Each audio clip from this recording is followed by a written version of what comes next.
जालना जिल्ह्यात अतिवृष्टी झाली, गारपीट झाली आणि या गारपीट आणि अतिवृष्टीचा दौरा मी स्वतः केला।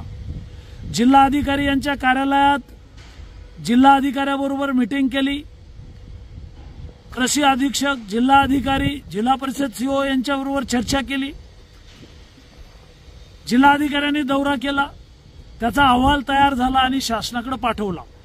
शासनानं अतिवृष्टी आणि गारपिटीचं अनुदानही मंजूर केलं आणि अनुदान मंजूर केल्यानंतर यामध्ये 100 कोटी रुपयाचा भ्रष्टाचार झाला अशा प्रकारच्या तक्रारी घनसावंगी, अंबड, भोकरदन आणि जाफराबाद या तालुक्यात तक्रारी आल्या आणि शेतकऱ्यांच्या तक्रारी, लोकप्रतिनिधींच्या तक्रारी आल्या। या संदर्भात अनुदान मिळावं म्हणून मी माननीय मुख्यमंत्र्यांना त्यावेळेला भेटलो। विधानसभेमध्ये याची चर्चा केली होती आणि अनुदान मंजूर केलं होतं। मात्र 100 कोटीपेक्षा जास्त अपहार झाल्याच्या बातम्या सुद्धा मीडियामध्ये आणि सोशल मीडियामध्ये आलेल्या आहेत। याची तपासणी झाली। जिल्हा अधिकाऱ्यांच्या कार्यालयात आपत्ती व्यवस्थापनचे प्रमुख, आरडीसी, कलेक्टर आणि चौकशी समिती आम्ही बसलो। 80 कोटी रुपयाचा अपहार जो झाला तो शासकीय गायरान जमिनी आहेत,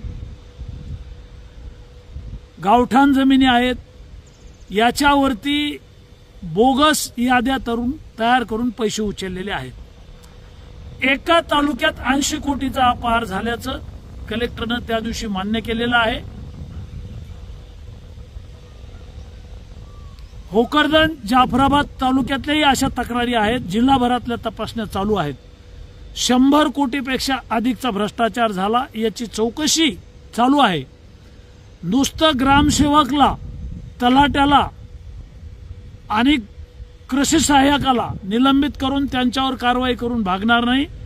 तालुक्यावर छाननी समिती असते, तहसीलदार, बीडीओ आणि गट विकास अधिकारी।